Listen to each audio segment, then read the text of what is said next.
Mica. आज हम आपको इस कहानी के माध्यम से बताएंगे कि क्या सच में अपने खून का रिश्ता ही सब कुछ होता है कि इंसानियत भी इस संसार में जिंदा है। चलो फिर शुरू करते हैं कहानी। ये कहानी है रीना और सुधा की एक दिन।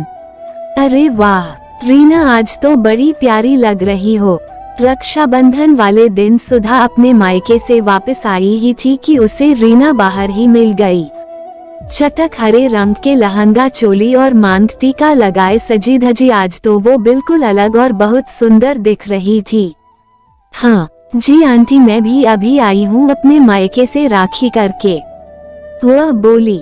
रीना सुधा के घर के साथ वाले घर में किराए का कमरा लेकर रह रही थी। वो किसी बड़ी कोठी में पूरे दिन के लिए खाना बनाने का काम करती थी और उसका घर वाला कहीं ड्राइवर का काम करता था। लेकिन उनके रहन सहन से कहीं भी नहीं लगता था कि रीना इस तरह कोठी में काम करती होगी। सुबह जब घर से निकलती तो खूब बढ़िया से तैयार टिप टॉप होकर जाती। आते जाते जब भी सुधा को दिखती या मिलती खूब अच्छे से मुस्कुराते हुए बात करती।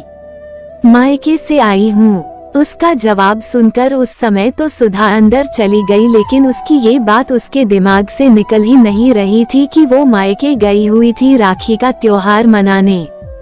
क्योंकि कुछ दिन पहले ही तो उसने बताया था कि उसके माँ बाप तो बचपन में ही किसी दुर्घटना में चल बसे थे। परिवार में और कोई था ही नहीं, तो बस वो एक बार किसी दूर के रिश्तेदार के साथ गांव से शहर आ गई तो दोबारा कभी गांव गई ही नहीं। तो फिर आज अचानक से इसने ये क्यों बोला कि वो मायके गई थी भाइयों को राखी बांधने। अब सवाल तो सुधा को बहुत उलझा रहे थे, लेकिन उनके जवाब तो तभी मिलते जब रीना बताती। लेकिन सुधा को ज्यादा समय उलझन में नहीं रहना पड़ा, क्योंकि इत्तेफाक से अगले दिन रीना फिर से मिल गई। और सुधा के बिना पूछे ही उसने बताना शुरू कर दिया, क्योंकि शायद वो अंदर से जान गई होंगी कि उसकी उस दिन वाली बात ने सुधा आंटी के मन में कई सवाल उठा दिए होंगे। वह कहने लगी, आंटी आपको तो पता ही है मेरा तो मायका ही नहीं है। बचपन से बस कोठियों में काम करते करते ही बड़ी हुई हूँ। लेकिन मेरे पति रंजीत की मैं दूसरी पत्नी हूँ। उसकी पहली पत्नी का जब बच्चा हुआ तो वो चल बसी। फिर रंजीत की शादी मेरे साथ हुई। रंजीत ने क्योंकि बच्चे की देखभाल के लिए जल्दी शादी की थी, तो तब तक उसका बेटा उसकी पहली पत्नी के मायके वालों के पास था। रंजीत ने उन्हें शादी में बच्चे के साथ बुलाया था।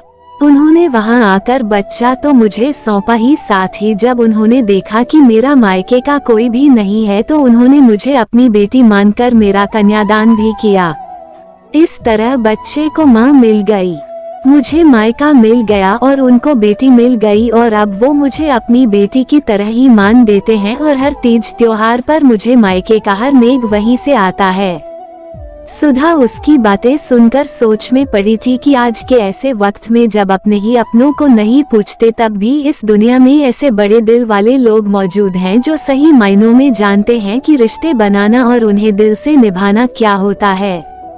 जरूरी यह नहीं कि हर अच्छे रिश्ते अपने खून के ही हों। आज भी ऐसे कई लोग अभी भी मौजूद हैं इस संसार में जो खून के रिश्ते से बढ़कर इंसानियत का रिश्ता निभाते हैं। ऐसे लोगों का हमें दिल से आदर करना चाहिए। हमारी यह कहानी आपको अच्छी लगी हो तो हमारे कमेंट बॉक्स में एक प्यारा सा कमेंट अवश्य करें और अपने फ्रेंड्स एंड फैमिली के साथ शेयर करें, और हमारे यूट्यूब चैनल एक्टिव स्टोरीज को सब्सक्राइब करें, जिससे कि आप सभी को अच्छी अच्छी कहानियाँ पढ़ने और सुनने को मिलती रहे।